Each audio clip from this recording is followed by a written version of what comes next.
Welcome to the Franchise Woman podcast, where passion and purpose collide, profits are made, and relationships forged. I'm Rebecca Monet, CEO and Chief Scientist at Zoracle Profiles.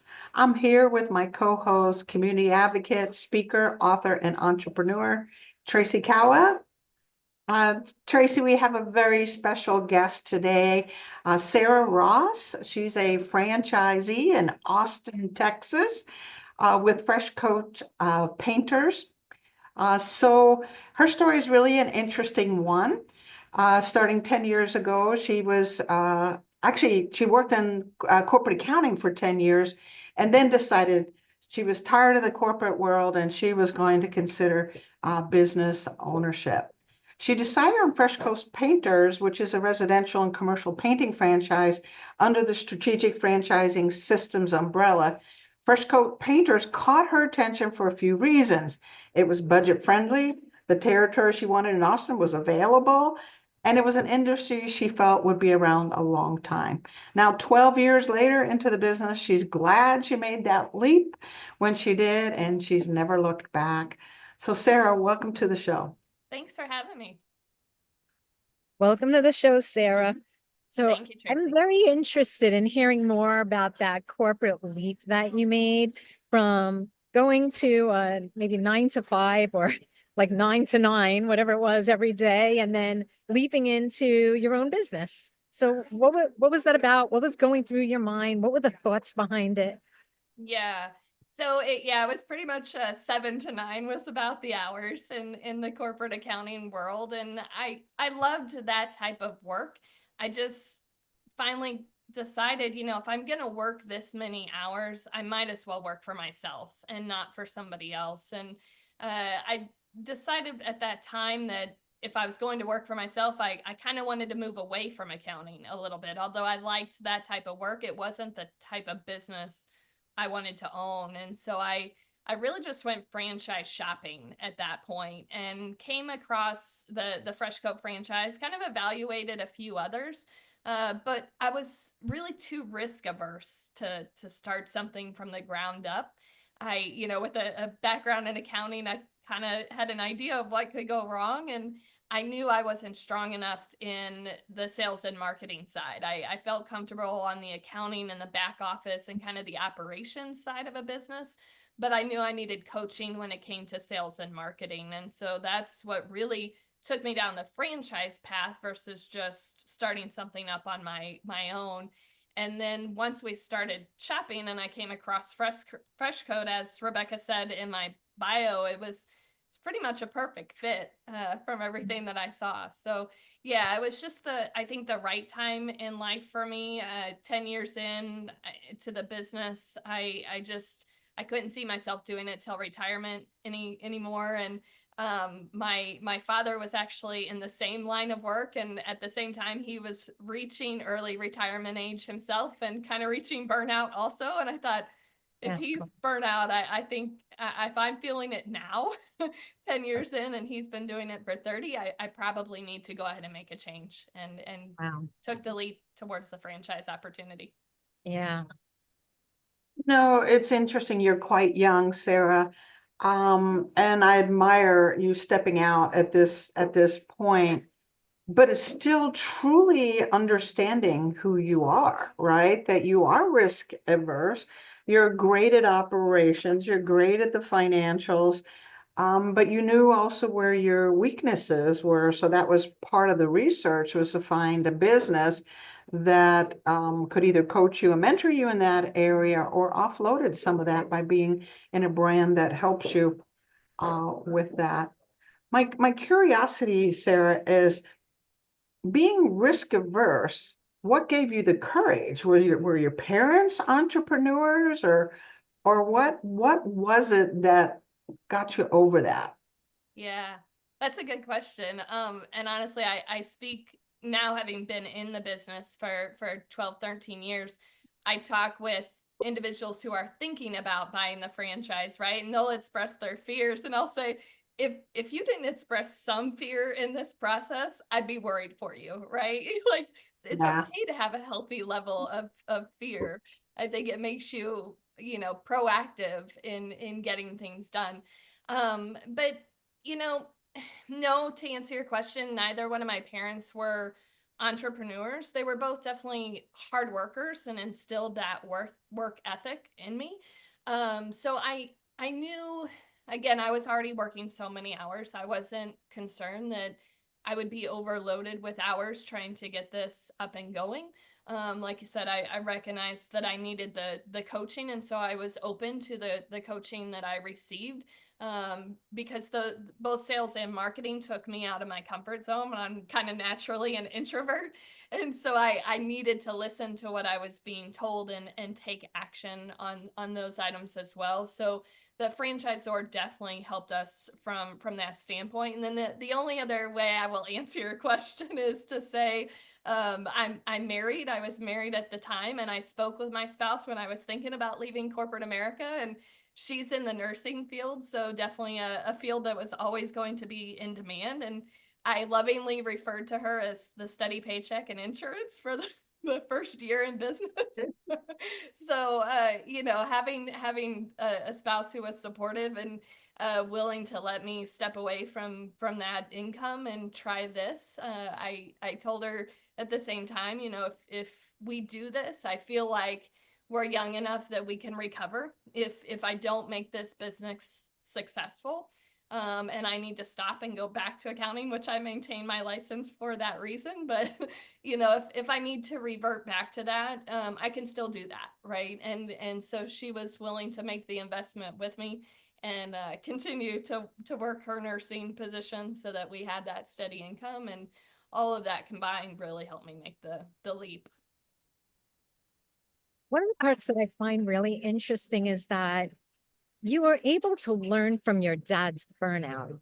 Like so many people cannot, they don't have the ability to learn from someone else's mistake, but you were able to do that even though you loved accounting, which that alone boggles my mind, right? Like my least favorite subject, that in an Excel spreadsheet. But you were able to learn even though you loved the field you were in. You were able to learn from his burnout and seeing him for so many years. So what was it exactly that pushed you out of your comfort zone? Wow, that's a tough question, and I would say it probably goes back to a fairly simplistic answer is, back to work-life balance, right? Mm. Although I knew getting the franchise up and running for my location would be time consuming, I felt like I could eventually reach that balance better than he was ever able to. I mean, he was a good dad, Yeah, don't get me wrong. of He was course. at our games, he was, Sure, at our events, but sure. I would see him, going back to work in the nighttime hours after having done that. And I felt like eventually I would be able to gain more balance in life if I ran ahead and made the switch when I did. Wow. Great point. I do think, and I keep bringing up this generational piece because I do believe our younger generations, including you, Sarah, and your spouse, are taking this more into consideration than ever. This work-life balance where you have a healthy way of living. As a baby boomer, we didn't even know what work-life balance was. It was build an empire, go to work, leave your kids at home or with a babysitter. It was just a horrible way to kind of live life. So I think it's wonderful, A, that you had this beautiful support, and at the same time you had a model that says that's not what I want, which allowed you to make some very, very wise investment decisions. Thank you So for that. To your point too, I think that's part of what generates a good amount of our customer base is fewer and fewer people are do-it-yourselfers, right? So they value that time with family and that time away from work to where they don't want to be painting themselves. So they're willing to pay for that service too. So yeah, I think it's helped both that it helped me take the leap like you're talking about, but it also helps me build our customer base because more of our customers are starting to feel that way about work-life balance. That's an interesting trend I hadn't thought about. Because you're right. Um, Generically, you are right. I have a granddaughter who is 26, almost 27, and she outsources her cleaning. Mhm. I'm her grandmother and I'm still cleaning my house, right? Kind of thing. So she prefers to spend time with her husband and with her children and feels the resources go to better use by doing that. So never mind remodeling a house or painting or Right. the bigger projects. So I hadn't thought about this being a trend where more and more is being outsourced to experts like yourself and your team. So, question, Sarah, when you look at your life from a hindsight perspective, can you see some theme, motto, purpose that seems to run through your tapestry of life? Yeah, I mean, I would say over the years the theme or motto has changed.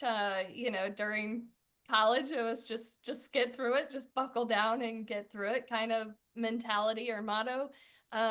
You know, in those first 10 years in corporate America, it was definitely climb the ladder and, feel that success through climbing the ladder. But with this business, I my franchisor, when I first opened up, mentioned BNI, Business Network International. And so I joined that organization right after launching my business. And it's done worlds of support for my business. But the motto of that organization is Givers Gain.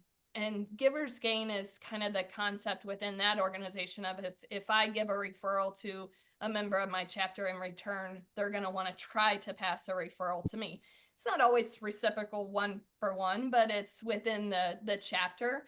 We're consistently listening for each other. And that's kind of become my overall motto as well. It's helped my business. We try and give back within Freshcoat and have a Freshcoat Cares program that allows us to paint for other organizations or individuals in need in the community. And so that giver's gain mentality has kind of I've stolen it, but it's come from BNI into more my everyday practice in this life and a more daily motto for me. That's nice. It's not directly from your business, but it's from something like collaterally that's coming along with your business. Um, Absolutely. so Rebecca mentioned about her granddaughter a little while ago, and I understand that you work with family, right?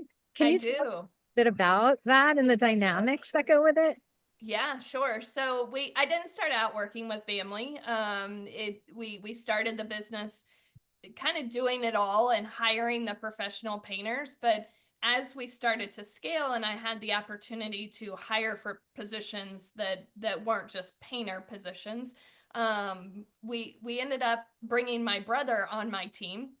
So he has two boys that are in middle school now, and they were in elementary school at the time, and COVID had hit, and they're all kind of thrown up to a different world, right? And trying to do what they could from home with the boys in school from home, and neither one of them worked from home, him or his wife, and so ultimately, they just decided to make a huge switch in their environment, and they moved from St. Louis down to Austin, where we are. And as they were thinking through that, he called me and said, "Hey, if we do this, would you have a position for me?" And I wanted my nephews here more than anything. So even if I didn't have a Yeah. position, I probably would have figured one out. But Big one, yeah. yeah, exactly. It worked out perfectly though. He came on with us. We were kind of venturing into a new territory with the business, and that was actually the area of town that he wanted to live in as well. So it worked out perfectly, and he's now an estimator for us in that area. And I get to see him and my nephews on a regular basis, so I love it. Oh, Nice. And you said offline earlier that he's your twin brother. He is my twin brother. Yeah, So do you guys have similarities in business? not at all. Oh, We probably couldn't be more opposite on all fronts, probably personality and personal and business. But That's it great. works out well. I mean, I'm kind of Yeah. the analytical accountant behind the scenes, and he's more the outgoing salesperson that he needs to be for me. And so it's really a nice balance between the two of us. Awesome. It is awesome.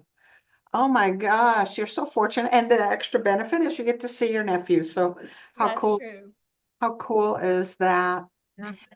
So Sarah, talk to us about the future that you see with Fresh Coat. What do you plan on accomplishing? Are you going to take over Austin? I mean, is that the plan to continue to scale? What are you thinking? Yeah. As far as taking over Austin, that's not really my plan. We do have two other amazing fresh coat owners in the Austin area that have their own territories. But there have been other owners, and actually, the way I purchased my second territory was from an existing owner who was looking to move out of the area and sell his business, and so I was able to purchase that business from him, and that is how we scaled that particular time. But no, I really don't have the intent of purchasing more territory. I'm lucky in that the territory that I initially purchased with Freshcoat is a high growth area of Austin. So we've been able to scale the business just with the movement to the area. So it's really not necessary to buy more, I don't think, to continue to scale it. And ultimately, my goal is to sell it. So, I don't have kids of my own. I'm not building it for a legacy to pass down. If my brother at that point wants it, obviously that would be an option. But I think at that time he'll be ready to move to something different too, and doesn't really want to own it. So ultimately, my goal is to sell it and to truly retire when we do that. So speaking of the other franchisees, um, do you find that you collaborate with them or communicate with them? Absolutely. Oh, nice. Yeah, we work very well together. So we actually, at the advice of the franchisor, once we had the three of us who are here, already communicating and working together and passing leads back and forth, the franchisor suggested, hey, you guys could start a marketing co-op. And so now we have a contractual marketing co-op that Wow. the three of us contribute 1% of our revenue to each month. And so we're meeting at least monthly for that, but we talk all the time.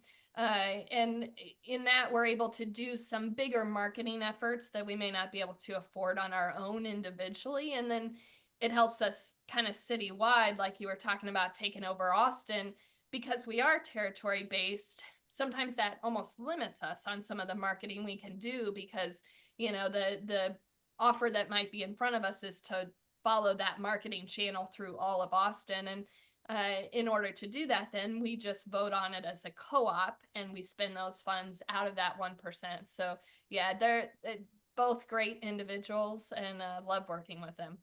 That's such a great idea, marketing co-op. Yeah, it's worked out really well. I'm That's thankful so that the awesome. franchisor brought it up. Yeah, it's great. Yeah, so we can serve all of Austin with the three of you. You share in the responsibilities financially and otherwise for the market. Plus, you have each other's kind of cheerleading, right? Yeah, Where you're pushing each other. I refer to it as group therapy too It sometimes. is group therapy. That's a great way to look at it. Yeah. I love it. Another wonderful benefit of being a franchisee and within a system like that. So, Sarah, would you do anything different with in your life? Is there anything that you're going, if I had done that earlier, I had done this differently? What would that be? Good In question. life, I would say no. Oh, I'm happy I made the leap when I did. Like I said, I felt like I left corporate America in my early 30s. I'm in my 40s now, and I felt like that was the right time. As I mentioned earlier, just I could recover if I didn't make it and get back into corporate America. Within the franchise world, I would say there were a few mistakes that I made, and really it was things the franchisor was telling me to do. I just didn't. And some of that was, you know, how many hours do you really have in the day too, right? But once I started tweaking some of that a few years in was when we really started to scale, and it dawned on me that, oh yeah, they were telling me to do that day one. Probably should have. So lived and learned a little bit in the franchise world, but overall, no regrets. Nice. Nice to hear. Yeah. Good for Yeah. you. No Thank regrets. you. So if you were going to pay it forward, no, pay it back. I get confused with this. If you were going to pay it back and give advice that makes it easier for the next franchisee, what would that advice be? So, I mean, just generally speaking, I say you've got to have drive, right? If you don't have drive, don't kid yourself. You know, this is still a lot of work if you're gonna walk away from a paying career in corporate America. This can definitely be rewarding. In fact, I'll talk about one of the surprising rewards that I found in it. But you've also got to have the drive. You're still going to put in some hours to get things up and going. If you're like me and you're an introvert, you've got to get out of your comfort zone, and you've got to go network and get active in your community if you're not, and make sure that you're kind of a cheerleader for your own business, right? Which sometimes can be uncomfortable for us introverts. But you know, as long as you can either fake that piece of it and get out there and do it, or have the drive to do it, you'll make it. You know, there's nothing that would prevent you from making it. You just got to have the drive within yourself. And you know, sometimes I say one of the best pieces of advice I got, which back to BNI, this came from Dr. Meisner, the founder of BNI. It was his wife who said, sometimes you just have to stop and take a deep breath. And so sometimes when the day gets too chaotic, we have something going wrong on a job site, I just have to stop. And as cheesy as it might sound, just take a couple deep breaths. And it really kind of helps reset myself and the day. And so for newer owners coming into the franchise world, I think that's just another small piece of advice I can give, is just take a deep breath every once in a while. And nothing is the end of the world. You will come through it. Just have the drive and take a deep breath when you need to. That's actually too big. You say they're small, but those are big pieces of advice. You know, make sure you have the grit, the drive, because I don't care what it is. This is a business. You got to grow it. And then take a deep breath once in a while. Just take a breath, you know, reset everything and start again. Those are beautiful pieces of advice. So tell us a story, Sarah, the coolest project, the biggest pain in the rumpus client, the Once upon a time, choose, you know, the biggest one. once Tell us upon a time, about there was a, exactly. And Tell it us a ended story happily ever of a after, right? client that you just really made an impression. That's another tricky one. There's been so many good ones over the years, and I think honestly, my mind has just naturally let go of the ones that might have been a little bit more Good for difficult. you. But they are I'm out done with there. that. You know, we were talking earlier about kind of the difference in generation now, right? So Mhm. when we get customers that might be baby boomers that have done painting themselves before, and now they're saying, you know what, I've done it. I recognize that I don't want to be on that ladder. But they also know what goes into it. Mhm. That's usually a good customer for us, right? They've been there, done it. They recognize the industry has changed it a little bit, so they may need coaching on what materials are out there now, what our processes are, but they get that it's labor, that it's truly a service that we're offering. Some of the younger generation that has never done that can be difficult Wow. customers in the fact that they don't understand what goes into it. You know, to cut a straight line on textured walls is a skill, you know, and if they haven't tried it themselves, sometimes they don't realize that that is actually a skill and that it's something that warrants paying a fair amount for, right? So I would say, generally speaking, instead of one customer in particular that I could could name, is, you know, kind of that maybe generational difference, or the do-it-yourselfers versus the non-do-it-yourselfers. And then the amazing customers are the ones that, you know, they're just, they've never had a wall color change in front of their eyes, and they're just in awe as our painters are there painting, and all we're doing is putting paint on the walls, you know. So it's something my painters are doing day in and day out, and the customer is just amazed. We've also in the last couple of years started offering wallpaper services as wallpaper starts to make a huge comeback. And that's also just so rewarding to see the customers' faces, especially on the murals and stuff that you can buy now to Oh, completely transform a wall in a day. Those are the best customers when they're just in awe of a change in paint color. Your face just lit up when you were talking about transforming a wall in a day. And it took me right back to like your love of accounting. You love the details, huh? I do, I Right? do You, love the details. yeah, Yeah. the juicy little details. I see that. So if the people who work with you, and you know, maybe even your family, some who work with you and some who don't, if they had to describe you in 3 words, what words would they choose? If they So had to come to a consensus, they don't need the 3 words. you've already said one of them, probably detail oriented, right? The Yeah. background in accounting takes me there. But I would hope that they would say caring. One of the things that I was mentioned earlier as a reward in the business that I didn't expect is how many people we would actually be able to employ as we started to scale. And I truly care about each and every one of them. I have to find that balance of, you know, let them know I care, but also be their boss, right? But I think caring would be one of them, and probably hardworking would be the last. I definitely want to make sure that my team works hard, but I don't necessarily want any of them having to put in more effort than I'm putting in. I want to be right there with them and hardworking. I love, love, love that. I can see you being all of those things, Yeah. Sarah, for sure. For sure. So Sarah, as you were talking, a couple things popped up in my head. One is there's a gentleness about you. There's like Yeah. it's giving me chills just thinking about there's a peace, there's a gentleness that you exude, and it just comes right through. Where does that come from? I want it. So what makes you at such, I'm going to use the word peace. Maybe you have a different word for us, but can you talk a little bit about this peacefulness around you? Sure. And I appreciate that. Thank you. I would say some of that comes from my mom and the mothering nature that she had with me.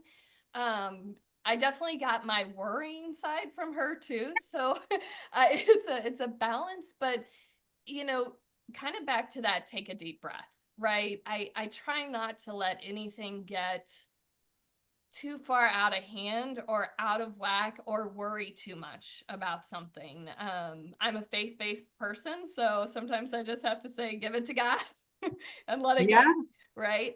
So some of it's that, some of it is, you know, just dealing with what comes up. For example, I say to my painters, you know, just tell me the truth. If something's going wrong, I'm going to help try and fix it. You know, so if you're running late because you woke up late, don't tell me you're running late because you had a flat tire. If I know what the truth is, if I know what the problem is, I'm going to naturally try to start problem solving. And I think that's probably what gives me my peace is just I can overcome anything. I just have to know what wow, that barrier is and have to start thinking through or seeking advice when it's not my skill set of how to overcome it. So I think some of the piece is just knowing that there's no barrier I can't get around. wow. So it's really a combination of your mom set some example, of this nurturing and support and motherly instinct that she has. And then there's this faith that you have in God, but also faith in your own abilities, that there isn't anything you can't figure out, so to speak, whether it's within your own skill sets or going to others that you know can give you some advisement. Um, so it's interesting. I hadn't considered how this kind of peace can come from a confidence in God and confidence in self, right? And confidence in knowing that you're loved, you know, Yes. by your mama and your daddy, but your mama that gave you that. So, Yeah. so that's the peace that I feel around you, Sarah. It's just a beautiful thing. Well, thank you. Wow. So, Sarah, if you were to give a piece of advice to the younger you or a younger potential franchisee, what would that advice be? So, kind of like I said earlier, there's no regrets that I have. So I still feel like I'm thankful for the accounting background and corporate background that I have. I tend to say I think every teenager should have to have a waitressing or waiter job, you know, to fully appreciate some things in life. And I started out there before corporate America. But so, you know, maybe it's take those steps, right? Do your time as a waitress, do your time in corporate America if you want to gain the skills that you might need to become a good franchisee. If you're not comfortable doing it right out of school, by all means, maybe it's not for you. It wasn't for me. I needed that time in those other fields and those other positions to know that this was the route I wanted to take. But then from the franchisee standpoint, I think once you make the decision to commit to a franchisor, they're the experts. So listen to what they're telling you. I know in the case of our franchisor, they're never going to ask us to do something that they haven't already proven out works in their model, right? If they're trying something out, they're going to try it out with those tenured franchisees, and I'm now a part of that group. But they're never going to ask the new franchisees to be test rats. You know, I mean, they're going to test out a model, prove it, and then pass it to the new franchisees. So if you're buying a franchise, I would say definitely follow the model. If they're asking you to do something, it's for a good reason, and even if it takes you out of your comfort zone, do it. This actually cracks me up. I've been, like I told you earlier, I've been franchising 32 years. And I cannot tell you how many people who are endlessly innovative and creative and super entrepreneurial, how hard it is for them just to follow the system. And it takes a few years or months or whatever to sort of go, oh, you know what, my franchisor's right. I mean, maybe I should have done that. Exactly. But in the meantime, they bumped their head a few times and wasted a little bit of time. So I think this is great advice that you're giving, Yeah, Ira. yeah, yeah. For sure. So, if someone wanted to learn more um, about you and or your franchise system, how would they learn more? Yeah, so Fresh Coat Painters is the franchise system that we're a part of. There are still plenty of amazing territories left across the nation. They actually, I wouldn't say target is the right word, but they recruit veterans and individuals who are trying to move to the States and own their own business here. So I think they do an amazing job of that. And the website is just freshcoatpainters.com. So I would encourage anybody who's interested to check out that website. It's like I said, there's some amazing territories left. There are a lot of cities that have one owner in them already, but just like I mentioned in the Austin area, we have three. And it just helps brand awareness. You know, I Mhm. mean, we're in May, where the three of us are going to do the home and garden show together. So I Yes. would encourage a potential franchisee that even if there's an existing franchise in the area around where you're looking, that can actually benefit you. We're definitely territory based and protected territories for that reason. We're not competitors to one another. We are group therapy when it's needed. So yeah, freshcoatpainters.com. And then I'm located, as we talked about, in the Austin, Texas area. So the 3 websites that I have off of the main Fresh Coat Painters site, and the best way to reach me would be through that. And that's Hill Country, Marble Falls, and Southwest Austin are the locations that I manage. Such a beautiful, beautiful area. And Austin just keeps growing. Yeah, it's like a actually hip part of town. what's contributed to my business being able to scale is the growth in the area, and just a lot of Californians moving here. It's a great place to live, honestly. So It is. It is. As a Californian, I recently moved about 4 years ago to Northwest Arkansas in a similar kind of growth space that's happening. So I love your concept, Fresh Coats Painters, and I've love you. I mean, you're just incredible. This optimism and gentleness and desire to help others and connect. And I'm really, really impressed with you, Sarah. thank you, Rebecca. I'm going to try to figure out why I don't have as much peace as you. At my age, I should have it. Just take a deep breath, Rebecca. Righto. Okay, I feel better already. I'm sure. Tracy, any wrap up or final comments from you, hon? I feel like I have a lot to say. I feel like I have a lot to say right now.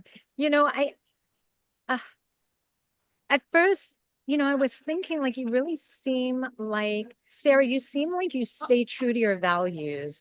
And that is what makes you very authentic. And then it was interesting to me because, Rebecca, you said gentleness. And I'm like, yeah, I feel that.